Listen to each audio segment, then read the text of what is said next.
ERi-TV news broadcast crew and I, Delit Sahaya, are now ready for your daily news briefing at 10:30 local time. First, let us catch up with the major headlines.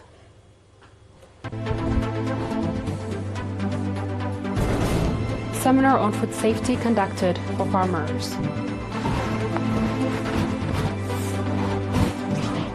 Awards were handed out to outstanding students in the subzone.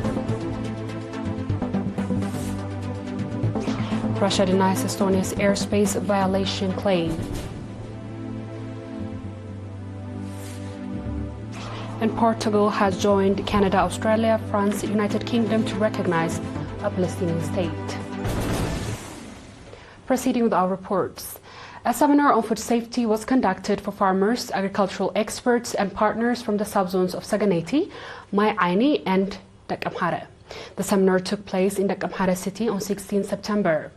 At the seminar, Mr. Petros Haile-Temikael, plant control expert in the southern region, gave an extensive briefing on the safe use of pesticides, stressing the care that should be taken to crops until harvest. Mr. Petros called on farmers to supply healthy agricultural products and food to the public.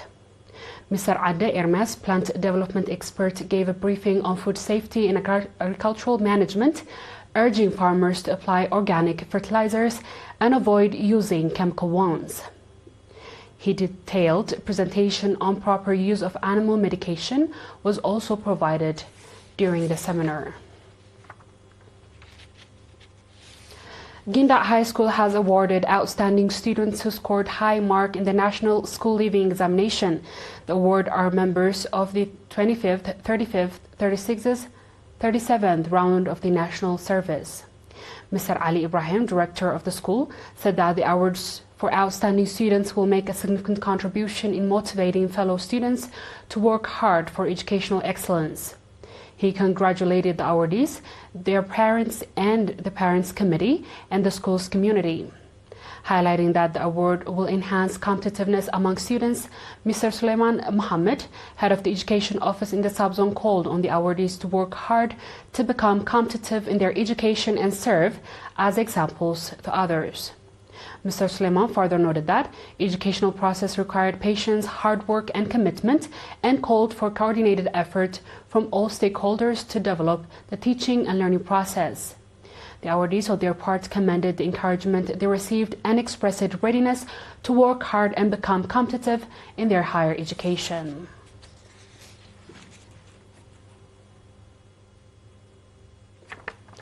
Nurse Zarom Zamo, head of the health facility in the Areza subzone, reported that health institutions in the subzone, including community hospitals equipped with modern facilities, are providing commendable service to the public.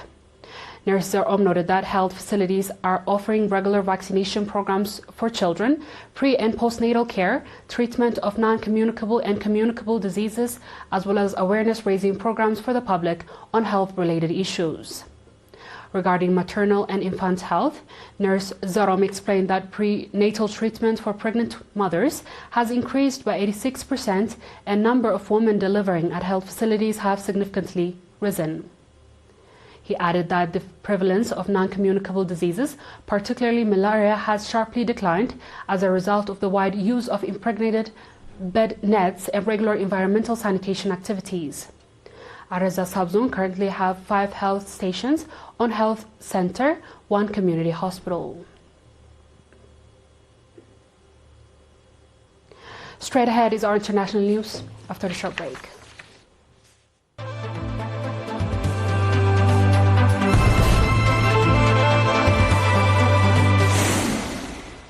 Welcome back. The Russian Defense Ministry has denied that its warplane entered Estonia's airspace on Friday. The Baltic EU and NATO state has claimed that 3 aircraft violated its airspace for 12 minutes. That is called unprecedented brazen intrusion. In a brief statement on Saturday, the Defense Ministry said 3 MiG-31S has conducted a routine flight from Karelia region, east of Finland, to an airfield in Kaliningrad region, a Russian enclave bordered Poland and Lithuania.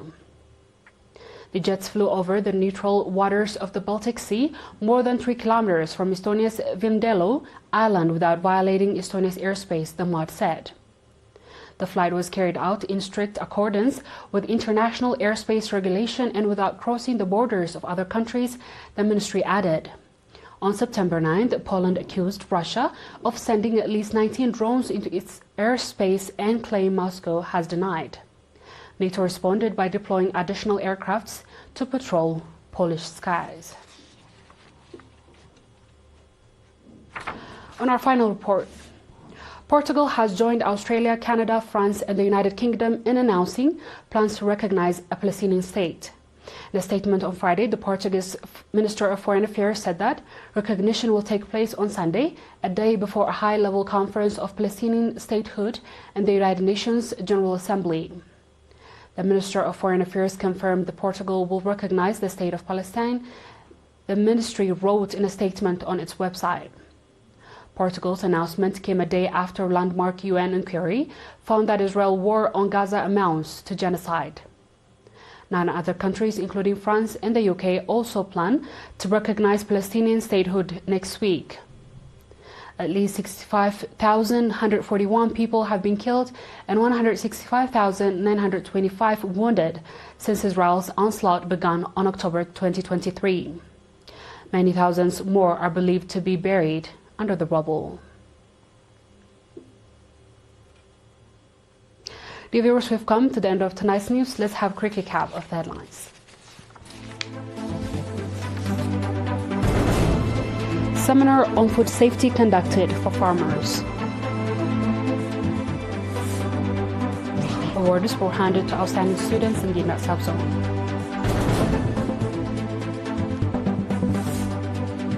Russia denies Estonia's airspace violation claim.